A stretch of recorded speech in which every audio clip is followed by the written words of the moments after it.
Take off your shades, it helps see through the smoke. Cause the wicked hide behind the cloak. And if you stay in the mist, you gon' be soaked. So listen up, cause this hair of the dog, what's real, what ain't, is this the fog or smog? Cause there's a difference when you breathe it in. So don't let the corporate media take you for a spin. This that morning show, they put you in the know. So I hope that you ready, cause all we do is go, go, go. Yeah, come get your info, you gon' be like, whoa. Hair of the dog, we bout that, ayy. We in the zone, we out here, yeah. Speeding the facts. Good morning, everyone. Welcome to Hair of the Dog. I'm Andy Kennedy. It is Wednesday. It is Frozen Wednesday here, and you know that I like to complain about the weather a lot. That's kind of an opening for me. It's locked in my house. So I'm just trying to make myself feel better by talking about the crappy weather in Canada. Unfortunately, though, for a lot of Americans, they're pseudo-Canadians right now because of the deep freeze that's been happening right down to Texas with the weather and the snow and the freezing rain. And, it's, if you watched our last show, you will remember that I was talking about the polar vortex and why now the cold weather is able to reach as far south as it does. And, it's considering how much the United States is responsible for climate change, it's kind of Mother Nature's way of saying, here you go, look what you did. This is cold. This is what they get in Canada. How do you like me now? Anyways, that's just a little rant of my own. I would like to introduce my lovely and talented co-host, Ms. Kayleigh Barber. Good morning, Kayleigh. How are you this morning? Good morning. It's actually we're coming out of the deep freeze here in New Mexico, and a shout out to everybody in Texas, except El Paso. El Paso is on the national grid electrically, and they're doing okay. So everyone else in Texas, man, shout out to you. And it was so sad seeing people, like there were tweets of, with my last 1%, I want to shout out to all of you and send my love. And then it was gone. It reminded me of that, Major Tom song where they're gone. They're gone now. So, I mean, it's not funny, but it's kind of funny. It is from my perspective, right? Because I'm used to this, right? What Texas calls a catastrophe, Canadians call barbecue weather, right? It's all depends on where you live and what you're used to. And so I can understand. I've been there. I know how it is. I got a shout out from good friends of ours that are in the Tampa area and Palm Harbor, just northwest of Tampa. And, they, despite the fact that I think they said it was like somewhere between 70 and 75% of the U.S. at that time was, at least below the freezing mark, and it was still 85 in Tampa. So, Oh, sure. And shout out to Dean, who is celebrating his birthday in Tampa. He's one of our patrons. He keeps sending me photos of the golf course. So good on you, Dean. Now, Dean is originally from Wisconsin, so, we'll cut him some slack. But, Sure. Did his time. Right. Yeah. And that's exactly it. Did your time in the freezer. So Yes. I am from Marquette, Michigan, which is as close as you can get to Canada. Like I can see Canada from my house. Yes, from your window. Right. So shout out to NMU alum. But yeah, it was frigid. My dad used to say Marquette is a rugged place where the men are men and so are the women. Thanks, Dad. Well, you can't tell the difference when you're wrapped up for winter, right? Yeah, that's exactly. And that was the first place where I learned that you had to shovel snow off your roof because they would average 50 some inches of snow per year. That's a lot. And when I was driving in Marquette, it is just like Hoth, where you're driving down the trench and there's nothing but snow walls like 10, 12 feet. So yeah, that Yes, was. yes. It's the Atlantic Canada is like that, right? Mhm. Because their Atlantic Ocean, the temperature of it, and these warm masses of air coming up and through, and it generates a shit ton of snow. And one of the two guitar players in the band that I play in is originally from there and posts pictures on Facebook, and it's just remarkable. And you wonder, how do they get the snow out of there when there's a 12-foot wall of snow beside? You just dig a tunnel. That's all it is. So all right, so let's pivot a little bit, get serious here. Serious subject. Or can be, or let's present it in a totally human way. And in just a few minutes, we're going to have a very special guest join us. But for those of you who are tuning in for the first time, just so you know, we are live. Anything can happen. And this also means that you get to weigh in. So if you type a comment, and just in case Seven's watching, I missed your comments on Monday, and because Facebook doesn't necessarily integrate real well. So I will be surfing all of Facebook for everywhere that we stream to try and capture these comments. Chances are I'm going to see it today. We're on Twitch, we're on Twitter, we're on YouTube, all of these different channels. Hopefully we haven't been censored off, but so we definitely want you involved in the conversation, and I don't censor you. So if you say something bullshit, probably call you out on it. But we do want you to weigh in on the conversation, because obviously we're not perfect. As much as Andy would like to think that I am perfect, I am not. I'm not even going there. It's too early. Yeah, I know. So everybody, feel free to weigh in, and we want to hear your thoughts. And I don't care where you fall on the political spectrum. We're all family. So let's talk about it.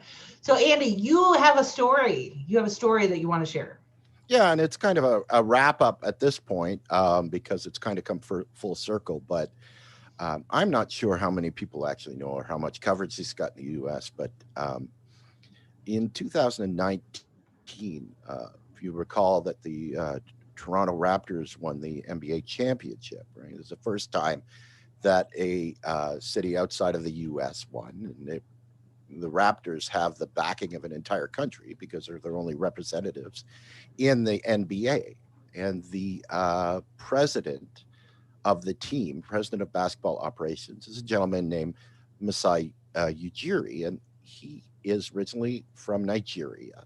His family's from there, and he grew up there. He was actually born in the UK, but anyways, he had a short basketball career in mostly Europe, but was signed by the Raptors in 2002 as a scout and moved up through the ranking, through the hierarchy of Toronto, with a stopover in Denver for the Nuggets, but eventually became president in 2016.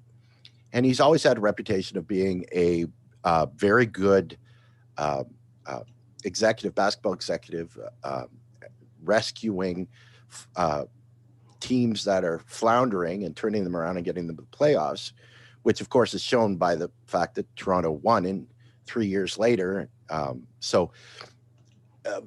Very much celebrity status in Canada anyways, because of his position with the Raptors. So I'll take you back to June of 2019. The championships game 6 was at Oracle Arena, Golden State Warriors home game, right? The Raptors are up 3-2 in the series, and they ended up winning that game, right? So they won the championship. And of course, when you're an away team, there's some concern that you want the team, as they're celebrating their win, to stay safe. So there's a fairly large police presence around the perimeter of the floor, watching the crowd and so on and so forth. Well, so President Ujiri was making his way to the floor to celebrate with his team, and there was an incident with sheriff's deputy named Alan Shepard, or no, I'm sorry, Alan Strickland, get that name wrong, where there was an altercation, uh, there was pushing and shoving. Uh, Nobody knew what happened. There was no footage of it. Eventually, Masai made his way to the court and was celebrating with his team. And so, because there were a number of people in that area, the police were called in. What happened? So there was a statement by the Alameda County Sheriff's Department saying that he wasn't showing his credentials. He walked up. He was very aggressive. He pushed the deputy so hard in his face that he suffered a black eye, a concussion, and was now off work because of this. And then he was, so there was no counter to this for the longest time. So of course it was very strange incident. Why would he do something like this? Well, it turns out that over a year later, they finally released the footage from the vest cam of the deputy, and Masai Ujiri did nothing wrong. He was basically just walking. This deputy aggressively came over, stopped him. He was trying to, Ujiri was trying to pull his credentials out of his pocket to show the police officer. And he said, he basically two-handed him away and was swearing at him. And he's like, no, I'm the president. I'm trying to get on to the court with my team. Did it twice, right? Without really saying anything. And was, so Ujiri pushed him back. And then eventually Kyle Lowry, the starting guard for Toronto, saw the commotion, made his way over to where he was, grabbed him by the arm and pulled him onto the court away from danger, right? And so the entire story that the Alameda Sheriff's Department had said that happened was a complete lie. It was not at all true in any way. And on top of everything, once they had dropped the charges, when this footage came out, this deputy had started a civil suit against him saying that, he injured me. I can't work. I'm suing for $75,000 because of loss of income, right? So this was over a year later. So just this week, word has now come out that this deputy has finally dropped this suit, right? And of course, because of this, Ujiri had a countersuit against him, right? So he agreed to drop the countersuit. So now finally there's vindication, almost 2 years later. But wait, for a year, the Sheriff's Department, knowing full well, because they have to do an investigation, even if it's a shitty investigation, they have to do one. They knew that this footage existed, even if they try to lose it or whatever whatever they tend to do. They knew this was available, and they're like, oh yeah, this totally happened. So in my mind, the accountability piece of this is, okay, so the private civil suit has been dropped. I get that. That's fine. The sheriff and everybody who did the investigation or was supposed to do the internal investigation, they're all gone. No pension, no nothing, none of it. Gone, out. And that's how you fix things. So tell me, Andy, are they still employed? Oh, yes, absolutely. Deputy Strickland still working for that county's sheriff's department. Nothing has changed as far as that's concerned. No charges. And this is part of the problem. This is part of the problem. I mean, even if you take all of this stuff and bring it, a parent, or even if you don't have kids, you have pets. None of this is reasonable, right? When one goes after the other, you try to do an investigation. Maybe you don't. Maybe you're having a bad day, right? But still, some level of accountability has to be there, right? Because yes, absolutely, absolutely, and we've, obviously we've seen, the the writing on the wall of how law enforcement treats certain members of society, right? And in different interviews with Masai, his point was that, well, I have the ability, right, to fight this, right, because of my position, right, because of the fact that I'm who I am, right, so I can at least defend myself against this, you know. Whereas, and we've talked about this, that the court system is really in place just for rich people, right? So the person that it's the black or brown person in society that gets accused of something on the street, how do they fight that? Well, they can't.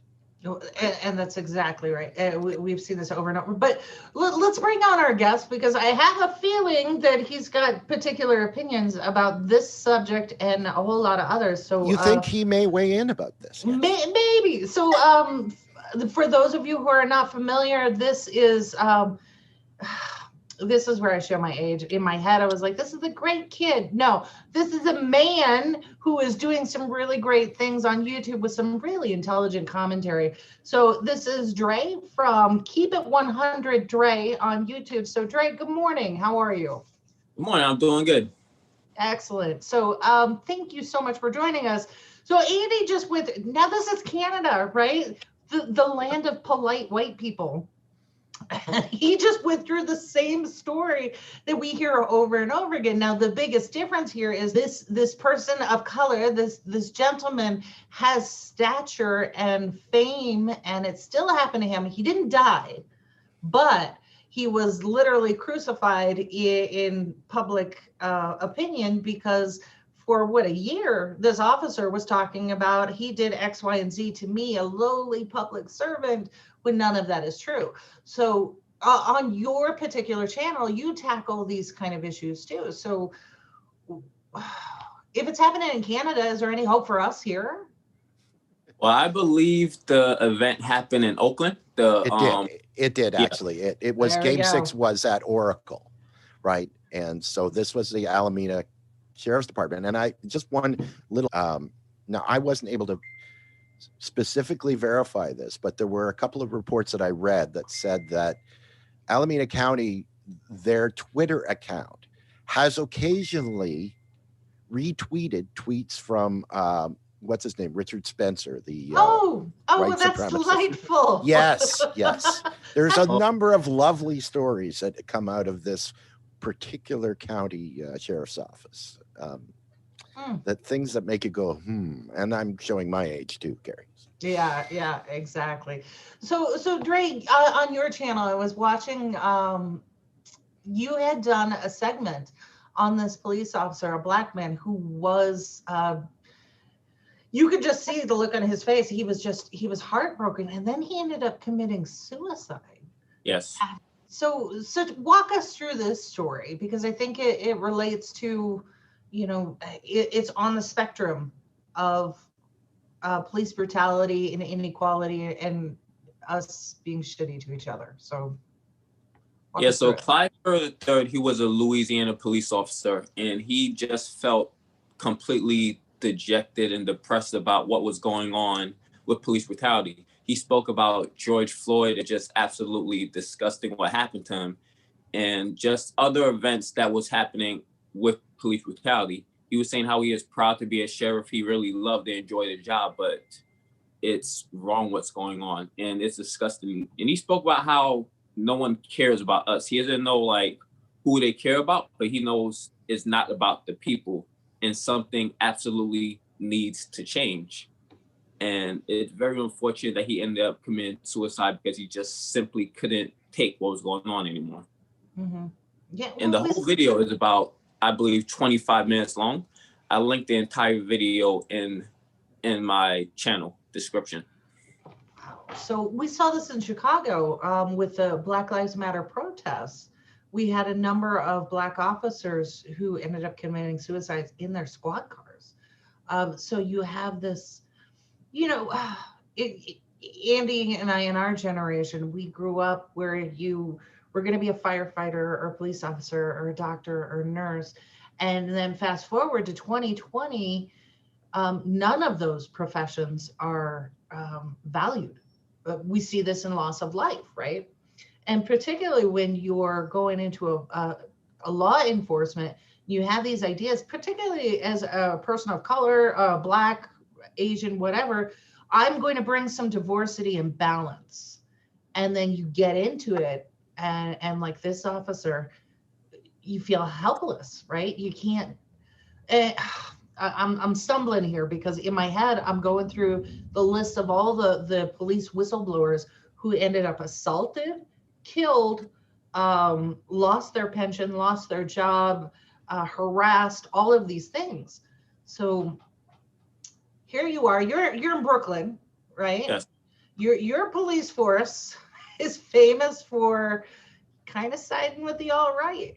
So what's your perspective now? So here you are, a Black man walking in the street of an American city. You are a citizen, but you've got this police force that throughout the prior administration was very bold about breaking laws and violating civil liberties.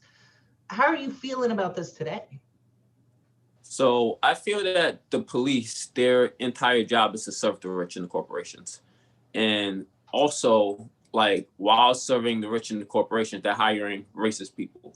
So that's just like part of their process. They want to hire people who's not going to stir the cart, who's not going to rock the boat, as well as people who's going to police brown and Black people, because the entire system runs off throwing brown and Black people into jail. If you remember, Richard Nixon, like, one of his assistants admitted that the drug war was to target Blacks and liberal white people so they couldn't vote for the Democrats, hippie whites, actually.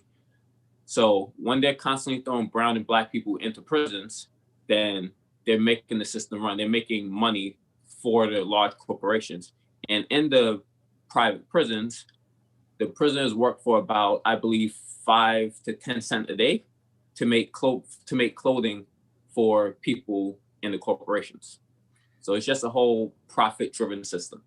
So it's the 13th Amendment. But Dre, come on now. Let's be honest. We had a Black man as president, and now we got Joe Biden. So everything is totally fine, right? Oh man. The amount of times I heard that. So I first really became interested in politics like in 2000, and then during the 2000 elections, because I didn't understand what was going on, why George Bush got less votes and won and Al Gore lost. So I already started paying attention to politics after that. And I just remember having the really simplistic mindset at that time that Democrats equal good, Republicans equal bad. But it completely changed after like 2010, 11, where I really started paying attention. So a lot of people, they have like the same mindset I had when I was 7 years old. And that just makes no sense to me. Every single president in my lifetime has been terrible, even prior to my lifetime. Nixon with the drug war, Reagan with trickle-down economics, then George Bush, the Iraq war, the Afghanistan war, Wall Street, the financial crisis 2008, then Obama dropping 26,000 bombs on brown people overseas. That's somehow okay because he's Black, dropping bombs on brown countries overseas. Signed the NDA of 2011, which allows him to prosecute people and throw them in prison without trial or charge, as long as he can label him as a terrorist. So the issue there is the federal government can define what terrorism is. For example, if you boycott, you can be labeled an economic terrorist. And I was like upset about that, screaming about that back in 2011 when he did it. And people was like, oh, you're being crazy. You need to like relax, call me all types of names that's not okay, because I wasn't okay with Obama doing it. And then Trump Wait. People were harassing you because you were speaking on behalf of a pro-life stance. Please don't kill poor people?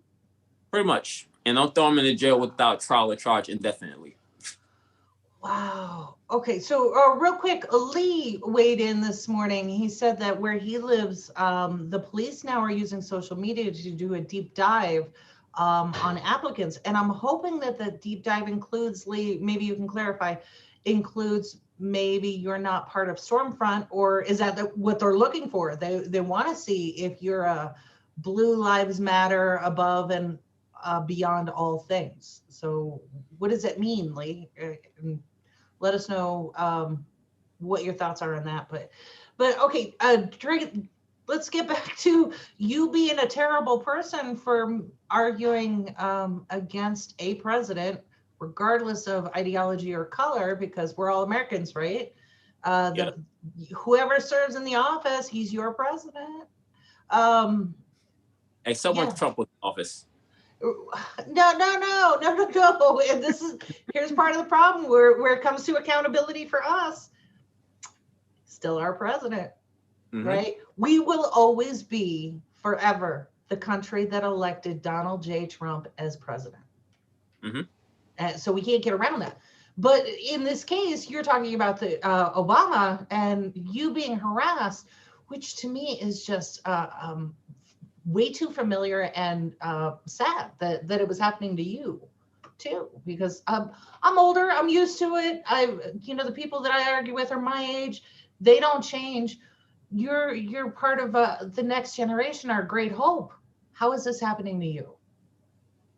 So the first time I brought issue about it, I remember when I went to college, they were registering, voters to make sure they voted in the 2012 election. And I'm like, I'm not voting for Obama for these reasons. And they're like, what is wrong with you? Like, he's the Black president. You should vote for him. And I'm like, that's not a reason to vote for him. Like, just him being my skin color isn't progress. Him, like I said, him dropping the 26,000 bombs overseas, making income inequality worse. And just doing so many, turning 2 wars into 7. If that's progress. I mean, so it's okay. So now I'm starting to feel a little bit better, because here you are. I'll admit, I've told the story about my son and when Obama was first elected, and then the next election, I was still like, I gotta support him because who's it? Mitt Romney? Yeah, Mitt Romney. Douchey guy. So it was just yet again the lesser of two evils, right? But you held out. You kind of stood your ground there. So I applaud you for that. Even if we don't agree, at least you had your reasons lined out. So now here we are.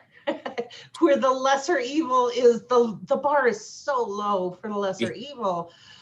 So you and I got to talking about, and we joined in on this social media feed of woke white liberals, and we were talking about Harriet Tubman. And I think that this particular topic is so indicative of the brunch crowd. And if you're part of that brunch crowd, come on and pay attention. So we were talking about putting Harriet Tubman on, what is it, the $20 bill? Yes. And you had some really great thoughts on this. So please share them with the rest of our audience, because I support you 100% in all of this. Go ahead. So one of the biggest ironies that I thought was pretty funny and crazy was that Harriet Tubman is going to be on the front of a $20 bill while Andrew Jackson's statue's still in the back. What are they doing? Right. Hey, trying to separate. Yeah, exactly. So the point that you brought up, I thought, so for people who don't know, because we're Americans and we don't know our own history, Jackson had slaves. Yeah. So we're gonna put the heroine who, if you don't know the Harriet Tubman story, I will put it to you like this. You probably know the Joan of Arc's story. And what Harriet Tubman did made Joan of Arc look like she was running to the corner store on a Saturday on a sunny day. So go back and look at Harriet Tubman. This woman was phenomenal. And you talk about miracles and wherever you are, this woman had it. But the quote that I love that has always been attributed to her, and I'm not certain if this is accurate, but I could have freed more slaves if they realized they were slaves. And so now put her on the face of a $20 bill with the slave master on the back of it. Slaves now? Anybody who thinks this is a good idea, do you not know that you are a slave? And this is what kind of blows my mind about it, that through the Biden administration, it's very performative, right? We have this historic woman of color as vice president. Yeah, okay, but let's look at her policies. What we did? No, we can't question that. You can't talk about any of that. So, all right, so I have all of this privilege where I feel like I can. What's going on in your space? Are you getting the same thing? Oh, absolutely. If I say anything about Kamala Harris, I'm being a sexist. I'm racist. I don't have my profile picture on Facebook, so people just assume that I'm not Black. I get called Russian all the time, which is very crazy. Okay. And isn't it kind of racist to just randomly call people Russian? It's the new bot. You're a bot. So I snorted my coffee when somebody called you racist. But yeah, that's so true. That's so true. So if I cannot, and we saw this, right, with the woke brunch crowd when they were all over Jill Biden's performative Valentine's Day thing. You were a Russian bot. You were well, you would be a misogynist because you're male, so that's an easy one to pull out there. What was I? Hateful and a Republican, and just all of these things that they put out there because it's our political discourse is on the level of a third grade recess, and that's exactly where we are because we don't have that critical thinking. So to come across someone like yourself, even though, you know, I agree with you on some things, maybe a little bit on others, I'm delighted to see somebody who has a grasp of critical thinking and can articulate it in such a good way. So this is why I wanted to call out your YouTube channel. And so tell us a little bit about what you hope to do there. You're just one misogynistic, racist guy. How dare you? I know. So you're just one guy who's trying to put some sanity into the political discourse. What is it you're trying to accomplish with your channel here? So I've always hated the way the news covered everything. I always felt like they lied or told half truth. So I want to try to be as objective as I can when covering the news, whether I agree with a political candidate or not. I think it's important to tell people what's actually going on. That very rarely happens, and you very rarely see it in the media. You might see on occasion a good job is done, but the only time that's really the case ever is when they're covering the opposition party. When MSNBC and CNN, they're covering Trump, they would do a good job on occasion, except when he's in favor of war, then they say he's a great president. Fox News, them covering Joe Biden or Obama, they would do very, very, very rarely a good job talking about anything. Fox News actually did a good job covering Andrew Cuomo, his failures on COVID. They were the first to report him like lying about what was going on in nursing homes, like covering up deaths, like fudging the numbers. I didn't want to trust that first because it was Fox News, and Fox News was the only outlet I seen that reported it. But then eventually other outlets reported it. So I'm like, oh, Fox News actually was telling the truth this time. So it's almost like, okay, if you have somebody who is in the Democratic Party, you got to go to Fox News.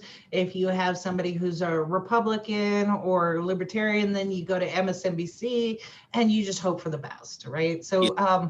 So I was looking at an article yesterday. Heath, what is the dude's name? Heath, I'll look it up. But this is a 40-year-old hedge fund manager who has quietly purchased 50 major news publications. His latest one is the Chicago Tribune. And he's purchased all of it. Why does a 40-year-old hedge fund manager need to purchase major publications? So really, it's to control a narrative to make sure that he's not reported on. Like, he controls what's being put out about him. And I think it's very important to also talk about the reason why this is happening.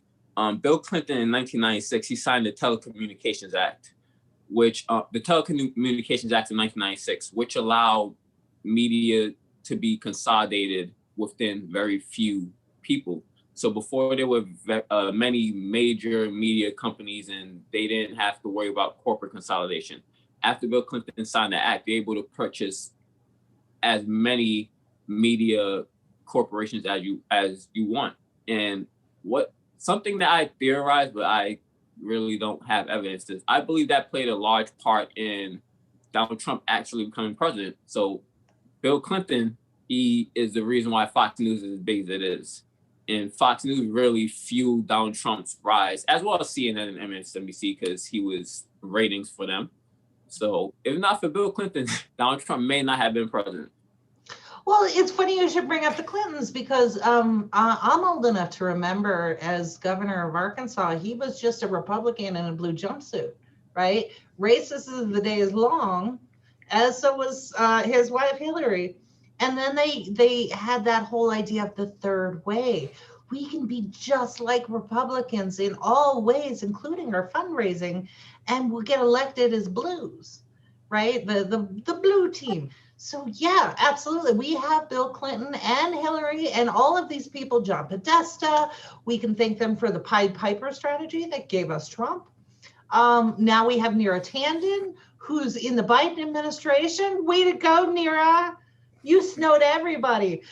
So all of these things, there is, in my mind, correct me if I'm wrong, Dre, there's very little difference, right? It's two flavors of the same, whatever you want to call it. So, right. So what do I do about it? And honestly, my time is running out. I'm looking at you going, yeah, dude, I screwed up. Sorry. Good luck. So, what's your plan? What's your plan from here? So I plan on continue making videos and trying to be honest and objective about what I believe is the truth. But I feel the only way that things can change is if people fight to get money out of politics, because ultimately what is going to determine who wins, it's kind of changing a little bit now with social media, but ultimately determine who's going to win whatever position they run for is who raises the most corporate money. If we can do something to get that out of the system, that can be a massive game changer, because it's going to be based on who has a better ideas, who has a better message, rather than whose name is able to get out more based on the corporate money. Gotcha. Okay, so you have this major mayoral race coming up. And as I understand it, for the first time, you guys are actually going to do ranked choice voting. Well, what does that do for you? That's amazing, because a person doesn't have to worry about, if I pick, they don't have to worry about the lesser of two evils anymore. So they can pick their first choice, and then their second choice, they don't got to worry about splitting votes anymore. So whoever their first choice is, if it's not the person who's, I guess, the leader, then they can put that person as their second choice. So their first, second, third choice, I'm having a hard time explaining it, but well, it's okay. It's okay. It's new for all of us, because right now we only have 2 states that did it. And so all eyes are kind of on New York, because this is a major city. Your population is larger than some states. So this is the first time we're actually going to see this in play, and everyone's like, oh, what's New York going to do?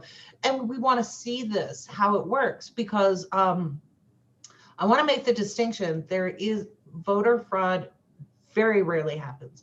Election fraud, now that's something different. These are the levers of power. And we had Nancy Pelosi and Steny Hoyer and leaders of the Republican Party come out full-throated endorsement of rigging primary elections to private corporations, running public elections. Think about that for a second, folks.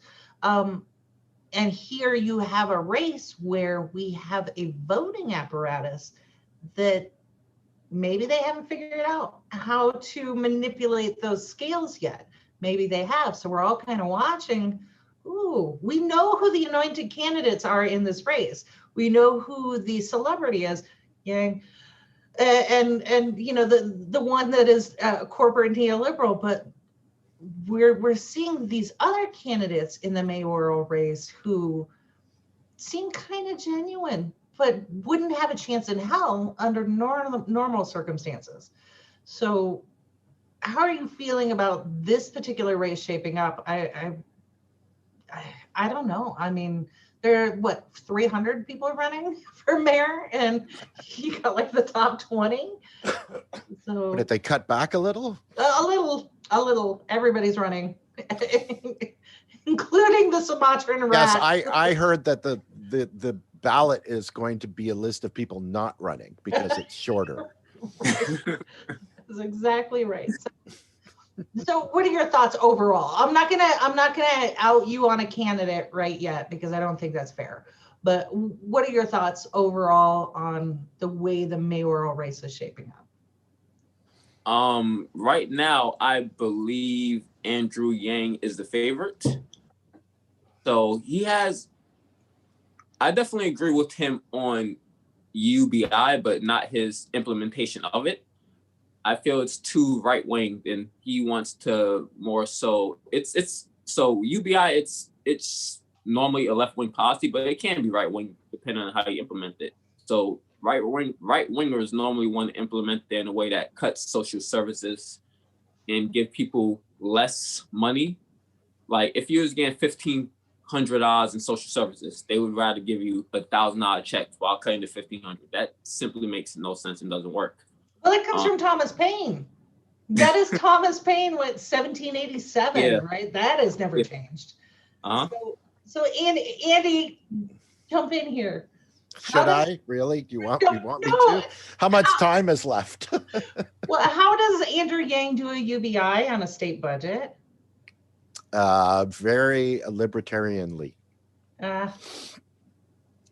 No, the problem is you can't, because the New York City or even New York State is not a currency issuer. They are a currency user. They rely on tax money to fund the state or the city, right? Now, if you're talking about the federal government, which is the currency issuer, right, then that might be a different story. But there are also reasons, and, you know, Drea's just talked about it, how the UBI and why they love the idea of a UBI, and that is to basically just throw money at people monthly, and then we can just get rid of all of the social safety nets that are in place, right? We're not going to all of a sudden implement a UBI and then change policy positions that the neoliberals have been building for the last 50 or however many years and start taking care of people,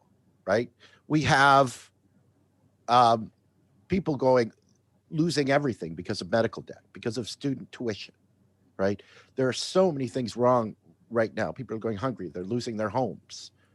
There are so many problems. The answer is, let's throw $1,000 to everybody. That doesn't help anything. That doesn't do anything.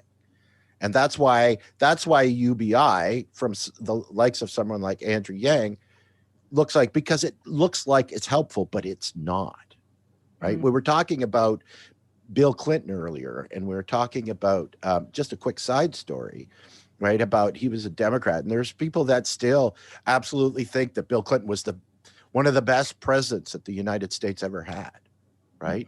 He starved the economy of money, right? Mm-hmm. By balancing the budget. Yeah. His administration was buoyed by two of the hugest bubbles in the history of the United States, the dot-com bubble and the housing bubble, right? That's why things were good during Clinton, right? And so you've got all of these things going on. A lot of people don't know this, but Clinton had an agreement in place with Newt Gingrich at the time to eliminate social security, Medicare and Medicaid. And it was about to happen, but the Monica Lewinsky incident happened.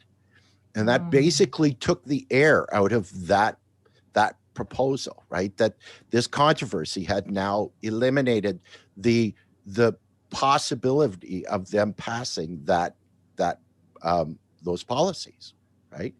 So if you think about it, Social Security, Medicare, and Medicaid were saved by a blowjob. Yep. Thank you, Andy. I appreciate that. So I just want to clarify for not on the blowjob thing, but okay. So we are in favor of the stimulus, but the stimulus doesn't really help you if you have housing insecurity, right? And so this is the distinction between a stimulus check for people who need it, and we need that every month, which is in itself a UBI. But having a UBI without these other pieces, Social Security, Medicaid, so safety net, plus housing security, and all of these other things, they're all necessary. Otherwise, what happens under Thomas Paine's proposal all the way to today, Andy, you're right. We're going to throw some money at you, and then we can stop paying you once you're dead. And people realize that capitalism is in its death throes, right? That it will implode on itself eventually. Whether it happens sooner or later, it depends on how many people wake up to the realization that capitalism is destroying, the world and the environment and everything else, right? So that's the consideration for capitalism. It's going to be destroyed. It just depends on how long it's going to do it. So when you hear of politicians talking about the UBI, okay, as a solution to help people, so what are we going to do? We're going to give people that are hurting more money to give back to the capitalists. Yeah, exactly. Right? So Dre, you're being too quiet and too polite, and I appreciate it. That's right. Way in here. Yes. So, all right. We have totally, I don't want to say destroyed, but critiqued UBI. You can't really do a UBI on a state level. Can't do it on a city level without making some serious cuts. So my problem with Yang is Yang will get a lot of the white male vote because Dre, your generation doesn't vote. Why? I feel a lot of people in our generation don't vote is because they feel completely dejected by the system. They feel like no matter, my vote doesn't matter because they're going to say one thing and do the exact opposite, which is what happens very often, unfortunately. But I feel the answer isn't to not vote. The answer is to vote for candidates that you believe in. And something that I see very often as well is when the candidate that they believe in, they feel that candidate's going to lose, they'll be like, I might as well vote for the winning candidate who I believe is going to win. Why? because you believe... We want to back the winning horse. Yay, team! Yeah. So that only hurts people in the long run continually voting for the person they believe that's going to win, just because like you're voting for the lesser of two evils, like you brought up many times in this segment. Your life is just going to be less worse, maybe, or it'll feel better. It'll feel better when you're going hungry and being homeless. You just to get that warm. That's right. You did the right thing. If you're dying of starvation, at least you knew you did the right thing. Yeah. Yeah, and that's where we are. So, Dre, I want to stick around, but I want to thank you for coming on this morning. And if you have not already checked out Keep It 100, what does that mean? Keep It 100. I'm cool or hip. So explain that to me. So Keep It 100 just means be honest, 100% honest with everything you say and do. I love it. I love it. Okay, so Keep It 100 Dre is the name of your program and channel on YouTube. We put a link in the channel, in the chat here, so everybody go out and take a look at what he's doing. Like, subscribe, weigh in, and are you on a regular schedule when you release your videos, or how does that work? I try to post 5 days a week, but at the very least, I post 3 days a week. Well, that's impressive. That's an impressive schedule. So, yeah, go check them out and weigh in on those conversations. So, really appreciate you being here. We'd love to have you back with some more conversation. You're too quiet. You're too polite. Andy and I are rude. That's right. That's right. We've got to get you more assertive in this role. Exactly. So before we get out of here, there are two things that I wanted to mention real quick when we talk about accountability. I wrote up a story. I got this tip from a viewer. So thank you for this tip. This was about a report that was released on February 4th by the House Subcommittee on arsenic in baby food. It's arsenic in the rice that is being used to make baby formula, as well as other products, a lot of other products, prepackaged products that adults and children and everyone else use arsenic. So in this particular report, the House Subcommittee, bless their hearts, they went full bore, Trump bad, and the FDA totally dropped the ball.